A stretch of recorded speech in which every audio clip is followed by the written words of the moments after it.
Bab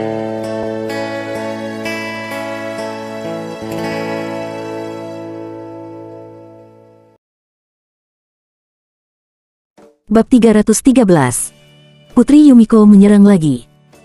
Tak lama, di bawah sinar bulan, dua kendaraan off-road Mercedes-Benz hitam melaju ke hutan pegunungan tempat Kenzi berada.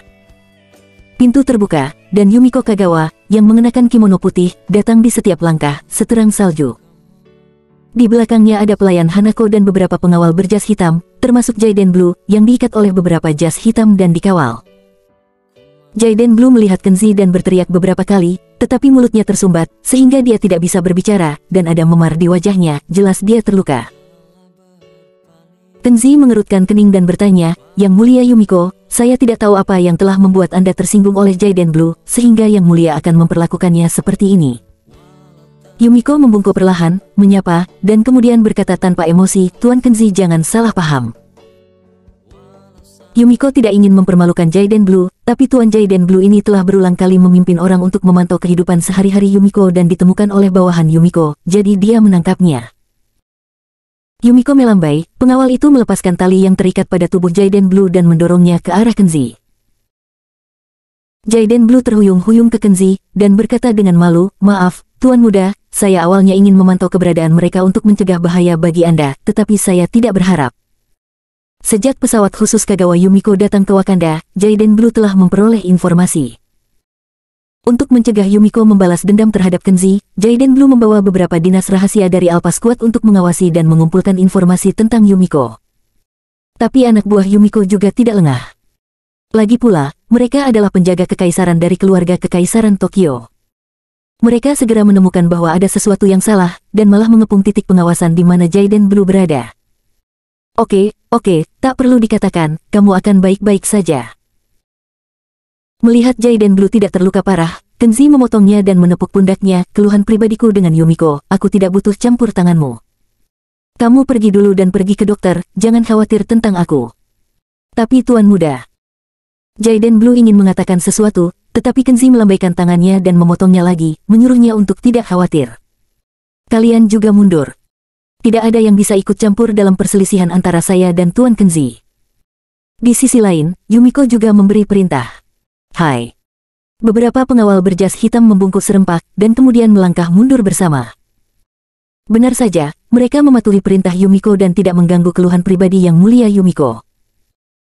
Yumiko melangkah maju, tersenyum seperti bunga, dan berkata, "Tuan Kenzi, segera saat Anda mengucapkan selamat tinggal, Yumiko merindukanmu setiap hari. Yumiko selalu memiliki keinginan, dan saya berharap suatu hari nanti, saya akan dapat mengalami lagi sikap Yang Mulia yang luar biasa." Kenzi berkata dengan suam-suam kuku. "Yang Mulia tidak perlu terlalu sopan. Jika Yang Mulia masih ingin membalas dendam padaku, katakan saja secara langsung. Jika itu masalah besar, aku akan mengorbankan hidupku untuk menemani Anda, dan aku tidak akan berhenti bermain denganmu." Melihatnya begitu ceria, senyum Yumiko menjadi lebih menawan, dan dia berkata, "Jika itu masalahnya, maka malam ini, Yumiko ingin melawan Tuan sampai mati untuk mengakhiri keluhan lama. Saya tidak tahu apa pendapat Tuan."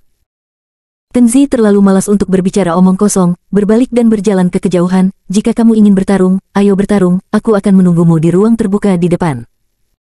Melihatnya berjalan menuju kedalaman hutan, Yumiko mengangkat tangannya, meraih pedang samurai yang dilemparkan oleh Hanako, mengikuti di belakang Kenzi, dan berjalan ke hutan. Di bawah sinar bulan yang cerah, keduanya menarik posisi, berdiri diam. Menghadapi Kenzi, Yumiko tampak sangat percaya diri, masih tersenyum menawan.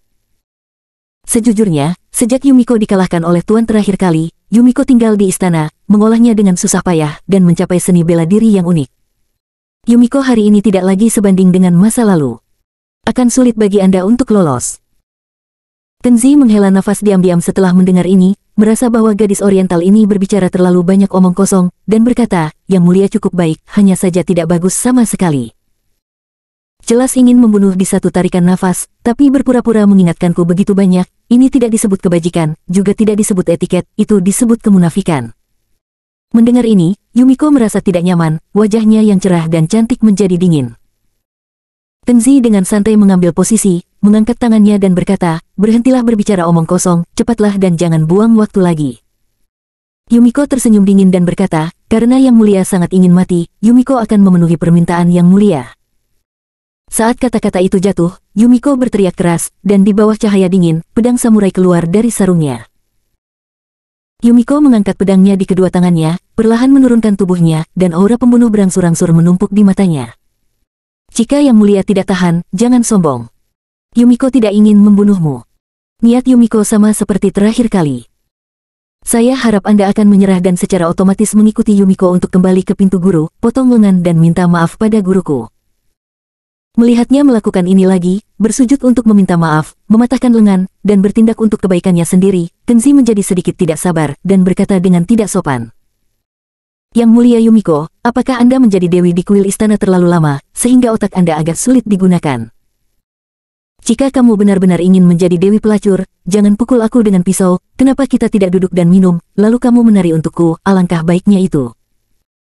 Yumiko tidak pernah mendengar kata-kata memalukan semacam ini sejak dia masih kecil, dan tubuhnya gemetar karena marah, dan gigi peraknya terkatup. Kenzi, kamu adalah orang yang tidak berpendidikan dan tidak tahu malu. Yumiko hari ini akan membuat kamu membayar harga yang menyakitkan. Yumiko memarahi, melangkah maju dengan cepat, dan menebas seperti kilat. Kenzi telah mengambil tindakan pencegahan sejak lama, memiringkan sosoknya dan menghindari pisau. Segera setelah itu, Yumiko menarik pisau yang mekar, dan menyerang dengan cepat dengan 3 pisau berturut-turut. Di tengah cahaya buas, dia membuat pisau lebih cepat dari setiap pisau. Kenzi jelas merasakan bahwa, dibandingkan dengan terakhir kali, skill Yumiko setidaknya beberapa kali lebih tinggi, dan dia diam-diam terkejut. Dia tidak tahu apa yang terjadi pada Yumiko, tetapi dalam waktu singkat 1 atau 2 bulan, Yumiko memiliki cara untuk meningkatkan jurusnya, yang sedikit luar biasa di mata kebanyakan praktisi. Sudah terlambat, lalu terlalu cepat, Kenzi membuat gerakan yang tidak disengaja, dan nyaris menghindari pisau, tetapi Yumiko tiba-tiba mengambil langkah untuk mematahkan roknya. Kenzi melihat kaki giok putih salju Yumiko di bawah rok kimono di bawah sinar bulan. Tendangannya ditendang, dan kekuatan yang kuat seperti menembak keluar dari pegas yang kuat, mengenai pinggang Kenzi ke bawah. Kenzi ditendang sepanjang jalan dan jatuh ke tanah, mengerang kesakitan. Yumiko menarik kembali pisaunya tepat waktu, dan berkata dengan tatapan mencemooh, dengan kemampuan yang mulia ini, jika Yumiko ingin membunuhmu, itu seperti hanya membunuh ayam dan anjing liar.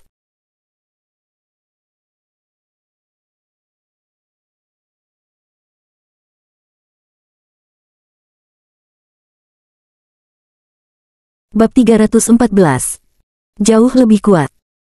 Setelah Yumiko mengatakan hal semacam ini dengan dingin dan arogan, meskipun Kenzi diam-diam marah, dia juga mengerti dalam hatinya bahwa dengan keterampilan Yumiko, sangat mudah baginya untuk membunuh dirinya. Dalam konfrontasi terakhir dengan Yumiko, Kenzi bukanlah lawan Yumiko. Alasan mengapa dia bisa mengalahkan Yumiko adalah sebuah kebetulan.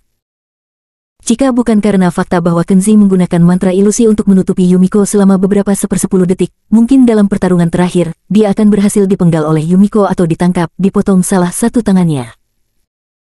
Kenzi tahu betul bahwa dia tidak bisa mengalahkannya dengan permainan biasa, jadi dia hanya bisa menemukan cara untuk memprovokasi dia, dan kemudian menemukan kesempatan untuk menggunakan mantra sihir.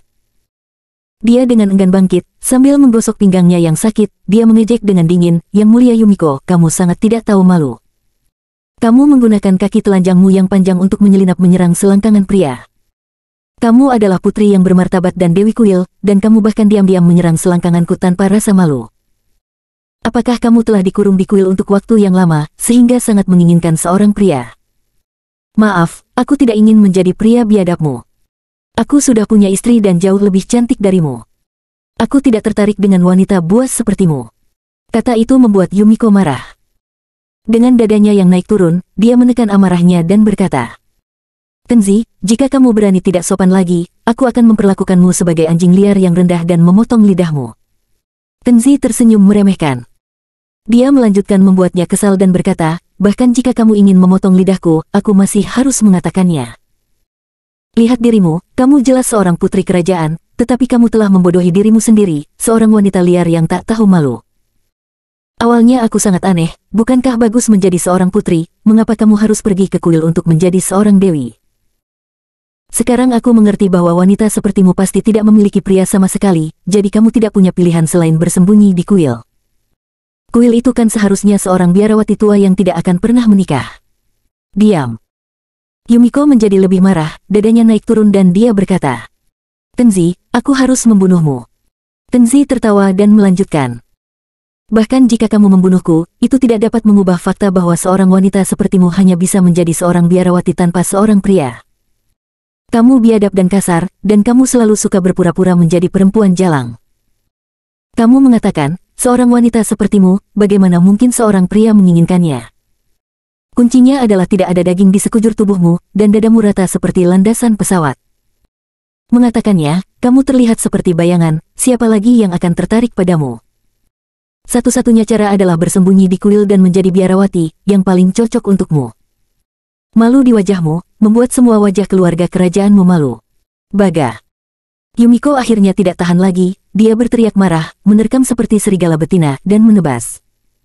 Tentu saja, kata-kata menghina Kenzi tidak benar. Bagaimana mungkin seorang putri kerajaan dengan darah murni seperti Kagawa Yumiko memiliki citra yang jelek, bahkan landasan terbang yang rata? Bukan hanya dia bukan seorang bandar udara, tetapi dia memiliki tubuh yang sangat seksi dan citra yang luar biasa, dia dapat dianggap sebagai kecantikan kelas atas di Tokyo. Namun, bahkan jika Yumiko mengerti bahwa Kenzi sengaja berbicara omong kosong untuk membuatnya marah, dia tetap tidak bisa menahan diri untuk tidak marah. Karena apa yang dikatakan Kenzi terlalu jelek, sungguh seorang biarawati, serangan menyelinap di selangkangan, dan bahkan landasan pesawat terbang. Bukankah itu tertahankan? Belum lagi dia adalah putri kerajaan yang dikagumi oleh semua orang. Melihat bahwa dia akhirnya diprovokasi, Kenzi bangkit dan menebas, buru-buru menghindari pedang, dan mengeluarkan mantra yang telah disiapkan sejak lama. Setelah mengatakan begitu banyak hal yang tidak menyenangkan, dia hanya ingin menunggu sampai sekarang, ketika Yumiko kehilangan akal sehatnya, dan tiba-tiba meluncurkan serangan mendadak, seperti terakhir kali, menggunakan mantra sihir yang tak terduga, dan mengakhiri duel ini. Setelah pisau kedua Yumiko menebas ke udara, Kenzi melihat kesempatan, tiba-tiba mengangkat tubuhnya, dan melambaikan satu tangan, ilusi. Di mata Yumiko muncul adegan, patung besar Dewa Asura pecah dari tanah. Asura memiliki wajah mengerikan, 3 kepala dan 6 lengan, masing-masing memegang pedang berlumuran darah dan senjata tombak, melolong keras, melambaikan senjata perlahan, dengan angin bersiul, menyapu ke arah Yumiko dengan penuh semangat. Semua ini hanyalah ilusi, digunakan untuk menipu Yumiko. Kenzi menggerakkan tubuhnya di bawah penutup dan melihat momen ketika Yumiko linglung. Dia mengangkat 2 jari, mengertakkan gigi dan menyerbu, dan membanting kepala Yumiko. Sudah terlambat dan kemudian terlalu cepat, hanya untuk mendengar teriakan centil, hancurkan. Yumiko sudah selangkah lebih maju, mencubit formula dengan satu tangan, dan melafalkan mantra untuk mematahkan kutukan. Cahaya bulan menembus, kebingungan menghilang, dan ilusi di langit langsung dimusnahkan. Pada saat ini, sebelum serangan menyelinap Kenzi berhasil, kedua jarinya terbanting, dan Yumiko tiba-tiba berubah menjadi awan kabut putih dan menghilang tanpa jejak di udara. Kenzi terkejut, melihat sepotong bulu putih berkibar di depannya, dan dia tidak bisa menahan diri untuk berpikir, inisial, teknik gagak kabut. Pada saat yang sama, dia menyadari ada sesuatu yang berbeda di belakang kepalanya. Begitu dia berbalik, Yumiko telah mengungkapkan tubuh aslinya, dan dia membanting rok dan kakinya, menendang Kenzi dengan teriakan, dan melemparkannya sepanjang perjalanan. Tendangan ini cukup keras, dan Yumiko menggunakan banyak kekuatan. Kenzi memuntahkan 2 suap darah berturut-turut, memegangi perutnya, tidak bisa bangun untuk waktu yang lama. Yumiko mendapatkan kembali tatapan gerahnya dan berjalan ke depan tanpa tergesa-gesa. Tuan terlalu naif. Apakah kamu pikir kamu bisa mengalahkanku jika kamu berhasil membuatku marah? Dia mencibir, metode yang sama, Yumiko mendobrak tanganmu terakhir kali, bagaimana kamu bisa melakukannya lagi? Di mata Yumiko sekarang, itu hanya jejak yang sederhana. Saya tidak tahu apakah Anda memiliki trik lain, Anda mungkin juga menggunakannya dan membiarkan Yumiko mempelajarinya. Sambil mengatakan ini, mata Yumiko penuh dengan penghinaan dan ejekan. Itu konyol dan menyedihkan seperti melihat anjing liar yang jatuh ke tanah. Menghadapi ejekan Yumiko, Kenzi tidak dapat berbicara, dia hanya bisa menutupi perutnya yang bergelombang dengan energi dan darah, terengah-engah, mencoba yang terbaik untuk menenangkan organ dalam yang rusak. Keahlian Yumiko terlalu tinggi, hanya satu tendangan bisa menjatuhkannya ke tanah. Kenzi tahu bahwa, jika ini terus berlanjut, bahkan jika ada 5 Kenzi, mereka akan mati di bawah pedang Yumiko. Melihat sulit baginya untuk berdiri, dia hanya bisa bernafas lama. Yumiko menunjukkan senyum menawan, dan berkata dengan lembut, karena Tuan tidak bisa lagi bertarung, maka Yumiko harus mencari keadilan dari Tuan. Apa yang akan Yumiko lakukan pada Tuan?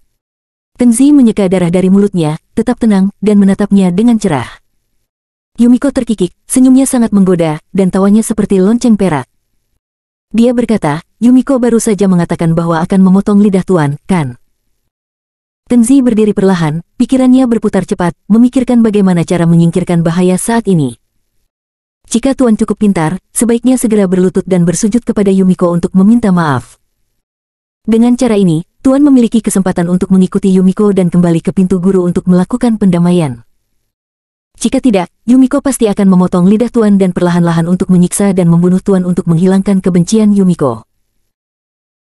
Saat dia berbicara, senyum Yumiko menjadi kejam, dia mendekati Kenzi langkah demi langkah, pedang samurai oriental di tangannya menunjuk langsung ke pipi Kenzi, bilahnya tajam. Alis Kenzi berkedut, dan dia perlahan melangkah mundur di bawah pedang yang mendekat. Pada saat ini, melihat bilah tajam yang membiaskan cahaya dingin di bawah sinar bulan, Kenzi tidak bisa tidak memikirkan lingkaran anti-sihir yang dapat menggunakan cahaya bulan untuk mengaktifkan kekuatan spiritual. Beberapa loh batu itu terkubur di dekat danau terdekat. Kenzi sudah mengambil keputusan. Dia harus membawa Yumiko ke danau dan menggunakan lingkaran anti-sihir yang kuat untuk melawan Yumiko.